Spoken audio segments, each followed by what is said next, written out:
There's this thing about bathrooms that nobody's really talking about but should be because it's kind of a big deal but also not really depending on who you ask. The bathroom, it's where you do stuff every day, and there's danger lurking possibly, or maybe not. Studies are inconclusive at best. Statistical anomalies suggest that 47% of households experience bathroom-related incidents, while simultaneously 68% report no issues whatsoever, which is interesting when you think about it philosophically.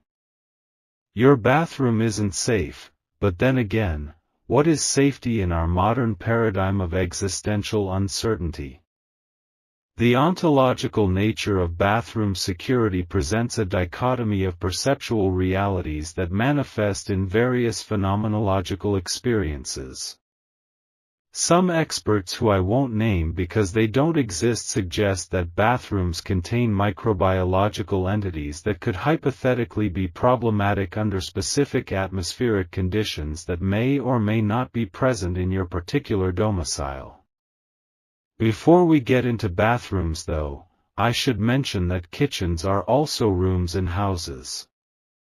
And speaking of houses, the architectural design principles of postmodern suburban development have significantly impacted the way we think about indoor plumbing systems, which tangentially relates to our discussion about whatever it was I was talking about earlier. There are 3 things happening in your bathroom right now. Or maybe 4. Actually, it depends on your bathroom size, which reminds me of a story about my cousin's friend who once visited a bathroom in Toledo that had unusual tile patterns. Anyway, the first thing is that there's moisture, except in cases where there isn't. The second thing is bacteria, unless you've recently cleaned, in which case there's cleaning product residue, which is worse than bacteria unless it isn't. Health professionals, particularly those with degrees from institutions of learning, have confirmed that bathrooms contain surfaces. These surfaces may or may not be conducive to the proliferation of certain substances that could potentially be classified as either beneficial or detrimental depending on various factors including but not limited to temperature, humidity, frequency of use, and the position of Jupiter relative to Mars. You've probably noticed sometimes when you go into your bathroom that things seem one way, but then when you think about it differently, they seem another way completely. This is important to remember as we continue our discussion about bathroom safety, which is definitely the topic we're covering today and not straying from at all. The dangers, if they exist, which they might not, except when they do, are something you should be concerned about, unless concern isn't the appropriate response. The primary issue affecting bathroom safety metrics according to the International Journal of Residential Hygiene and Sanitization Protocols, which may or may not be a real publication, is the presence of mycotoxin-producing fungi species, particularly Stachybotrys chardarum, colloquially referred to as black mold. Although the chromatic designation is somewhat misleading as the visual manifestation can vary across the visible light spectrum depending on various environmental factors, including substrate composition, ambient humidity levels, and exposure to ultraviolet radiation.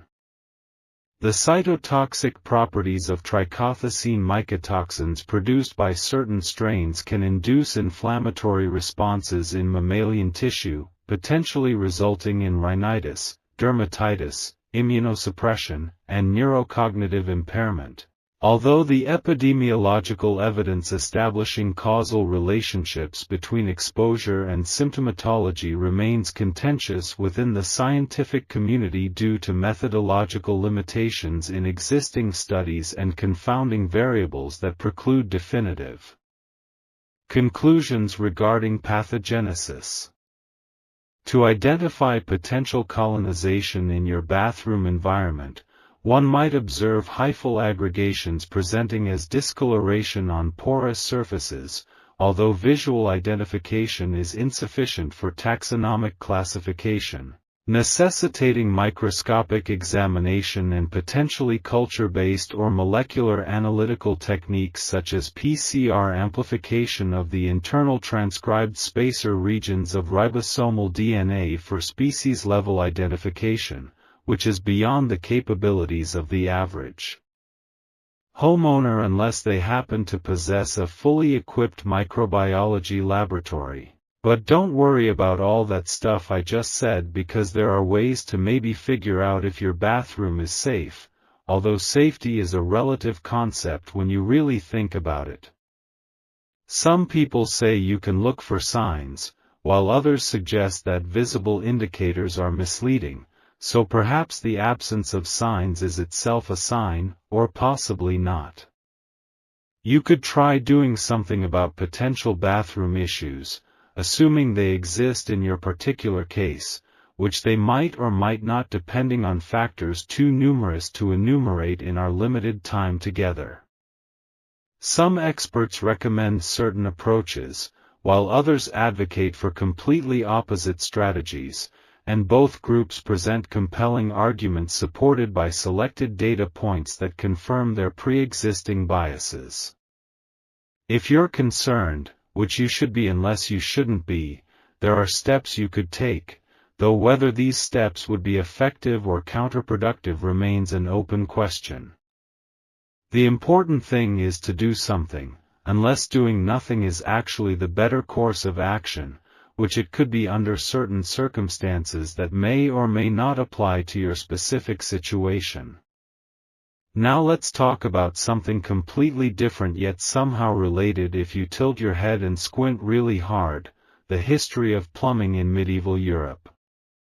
You see, the Byzantines had these fascinating aqueduct systems that transported water, which is relevant because water is in bathrooms, usually, except when pipes are dry, which happens sometimes but not always depending on municipal infrastructure reliability indices. But going back to our discussion about bathroom dangers, which we definitely haven't abandoned, there are other things besides the thing I mentioned earlier that could potentially be problematic or perhaps beneficial. Chemical compounds with multisyllabic nomenclature derived from industrial manufacturing processes might be present in various bathroom products, although the precise concentration levels vary widely and the biological impact threshold differs among demographic subpopulations with genotypic variations in metabolic pathways. Speaking of pathways, did you know that ancient Roman roads were constructed with multiple layers including stamen, rudis, nucleus, and summum dorsum?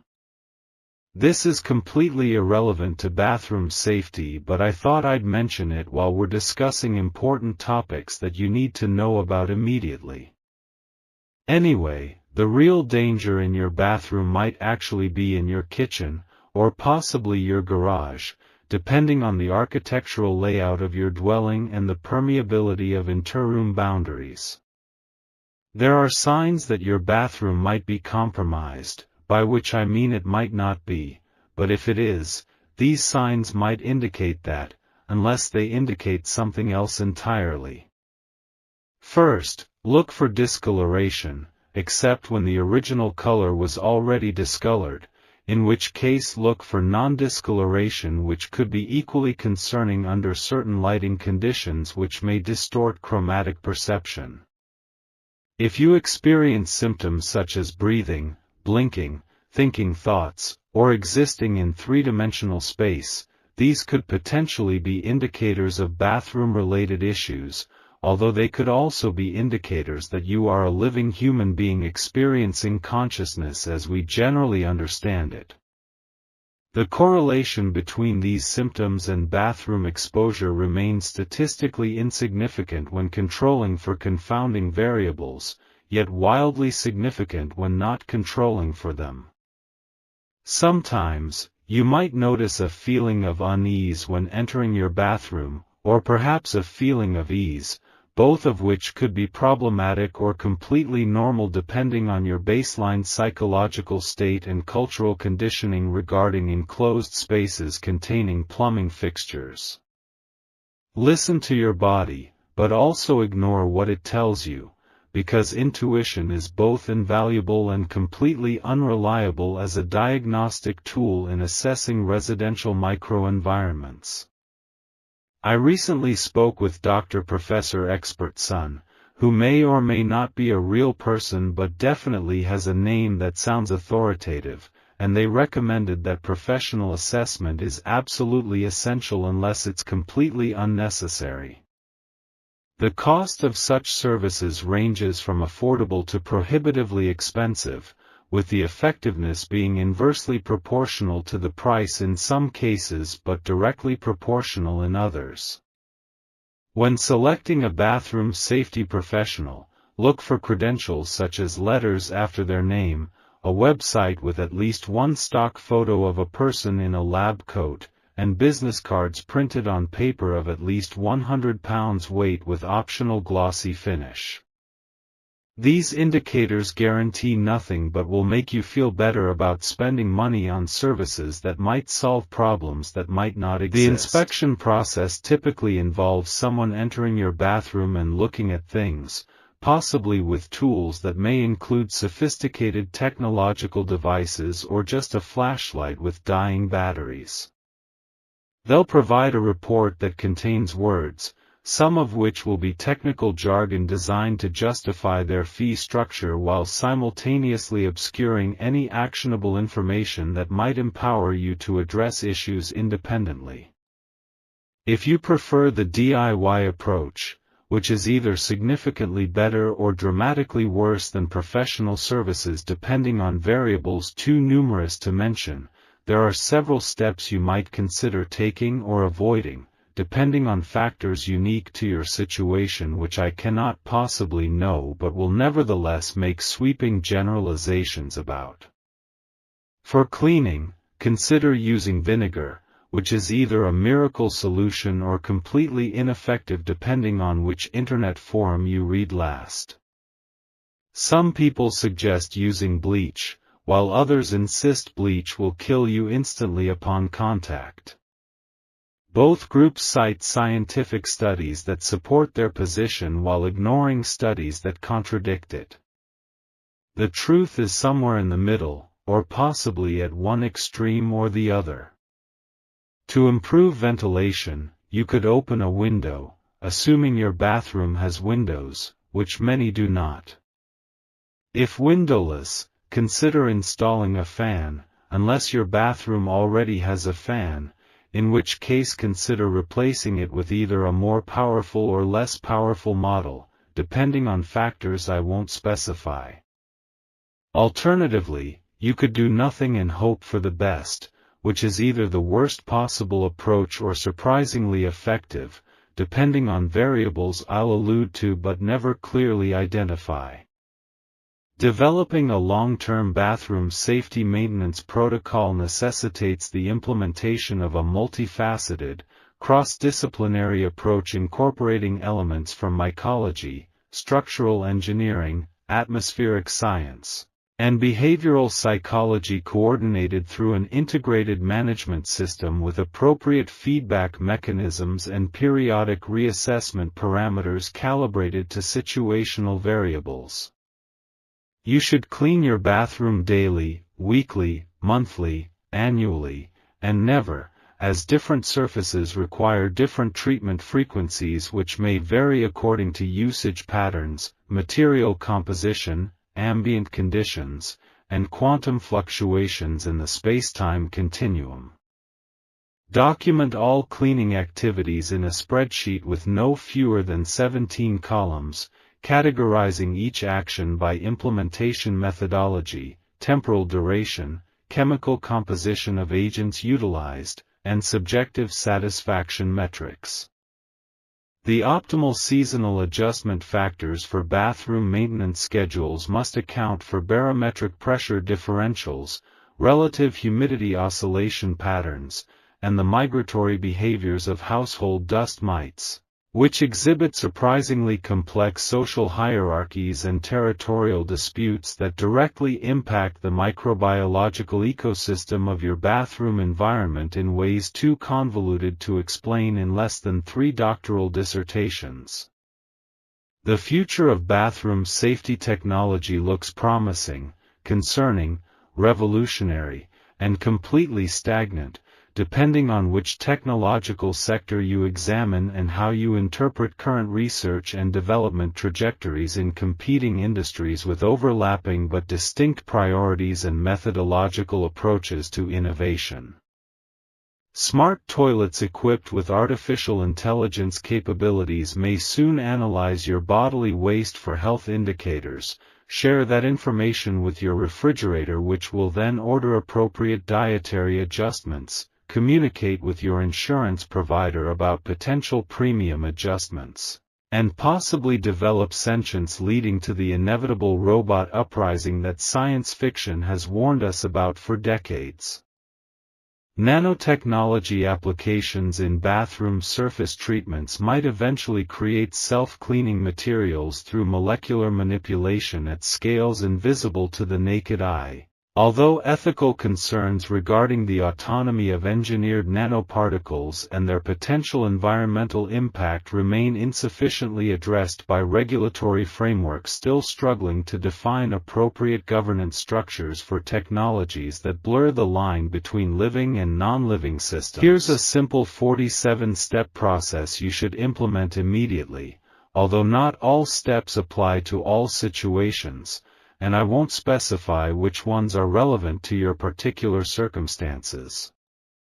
Begin by completely deconstructing your bathroom down to the structural framework, which should only take between 4 hours and 7 weeks depending on your skill level, tool availability, and the phase of the moon. Next, establish a comprehensive testing protocol involving samples from 143 distinct surface points analyzed for 27 different contaminant categories, requiring equipment valued at approximately the price of a mid-sized automobile and expertise equivalent to a graduate-level education in analytical chemistry. Perform these tests tri-weekly in perpetuity, maintaining detailed records in triplicate, one copy of which should be stored in a fireproof safe at least 50 miles from your residence. Develop contingency plans for 78 different potential emergency scenarios ranging from minor mold detection to catastrophic plumbing failures that could potentially alter the geopolitical landscape of your neighborhood. Each plan should include primary, secondary, and tertiary response protocols, necessary equipment acquisitions, and evacuation routes accounting for seasonal traffic pattern variations and the migratory habits of local wildlife. In conclusion, bathrooms might be dangerous or completely safe or somewhere on the spectrum between those two possibilities, which means you should either be extremely concerned or not concerned at all or moderately concerned, depending on factors I've alluded to but never clearly articulated throughout this unnecessarily lengthy and deliberately confusing presentation. The key takeaway, if there is one, which is debatable, is that awareness is important, unless it leads to anxiety, in which case ignorance might be preferable. Although willful ignorance carries its own risks which may or may not outweigh the benefits depending on your individual risk tolerance and philosophical stance on epistemological responsibility in the context of potential but unconfirmed threats to personal well-being. Thank you for watching this video, which has hopefully left you more confused than when you started, questioning whether you've learned anything of value, and wondering why you didn't click away after the first 30 seconds. If you enjoyed this content, which seems unlikely but stranger things have happened, consider subscribing for more ambiguous advice on topics that may or may not be relevant to your life, presented in the most convoluted manner possible by someone who may or may not know what they're talking about. Until next time, remember that bathrooms exist. usually inside buildings, containing fixtures that serve functions related to bodily processes that all humans experience but rarely discuss in polite company.